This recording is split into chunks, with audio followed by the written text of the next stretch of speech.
Hey YouTube, this is Southern Prepper 1. As you know, my son was active duty, Army infantry, and he got out. And about 6 months ago, he joined the National Guard. That was before the mandatory COVID shot. It has taken him this long to get to sent. It's sort of like MEPS. It's the first place you're going to go right before you join your unit. Basically, it's like a medical to make sure your medical's all up to date. So he went this morning. There was a huge gap, and I could not understand why they hadn't called him up. He had called his unit, because he wanted to report for drill and start training. So it was this huge space. I don't know why that huge space was there. My guess is his security background.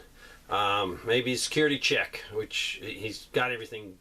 He's fine, but you know, he's related to me, and I have a few little checks next to my name just because of my position on a few things.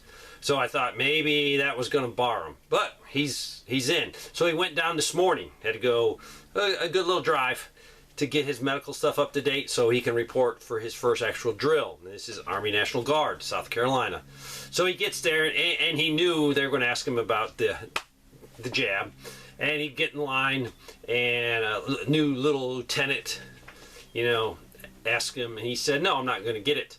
And immediately, that little lieutenant, which I wish he was standing right here in front of me, because I'd forget about his little rank, turned on a dime and was very hateful, very nasty to my son.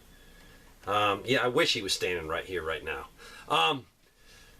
Wanting to know why, and my son politely but firmly said he will be glad to discuss the shot with his medical provider or with someone in his chain of command. This guy is not in his chain of command at all. And he turned, the only words really was he turned to be an ass. Because he was intimidating all these young guys that got it, and most of the young guys got it because they're freaking intimidated. Probably some, if they could actually have a real choice and would have been coerced or intimidated, would have said no. There was 2 other guys there that said no. I think both of those were prior service, and they said they weren't going to get it. My son witnessed full-blown colonel, sergeant major, go and get the shot and come out and said they made a big deal out of it, that they were fully vaccinated now. Did they actually get the shot? I don't know. No idea.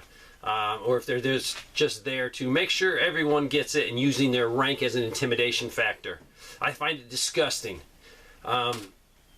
And all you guys out there say, "Oh, you join the Army, you're property of the U.S. Army." Yeah, you are property of the U.S. Army, but you also have some rights. And we could discuss this thing all day long and the safety of it, but guess what? In a year or 2 from now, my side is going to beat your side down so bad with the facts. The facts that I have. I'm a nobody, and people call me. Unbelievable amount of information I can gather from firsthand of some negative side effects when you get that. So if I can do that, I know scientists and doctors. So to me, it has reiterated to me that this is a plan, an evil plan. That's all I can say. I can't say any more. This is an evil plan. So my son is in that process of getting that religious objection.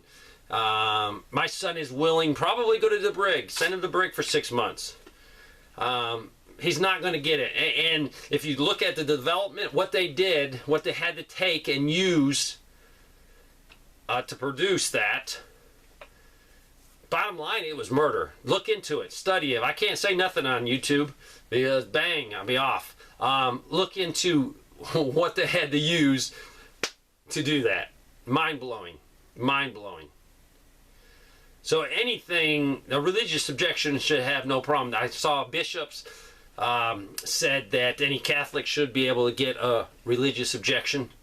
The Pope, whole different matter. He loves this. He loves that for whatever reason.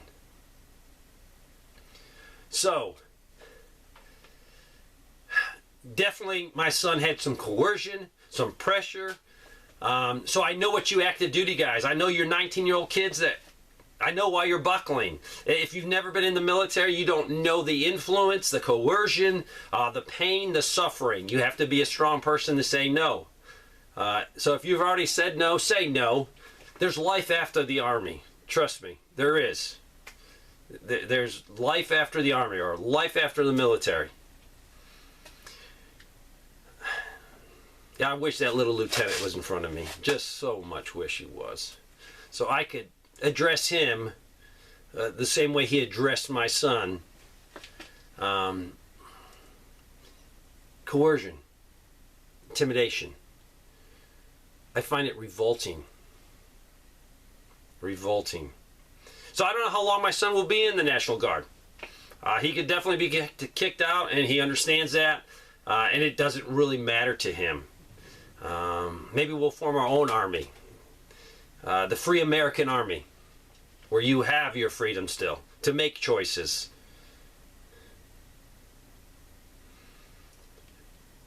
Hope you're having a good day. Hope you're prepping. Watch the news, or don't watch the news. Just take your time and prep. Crazier and crazier every day. Thanks for watching.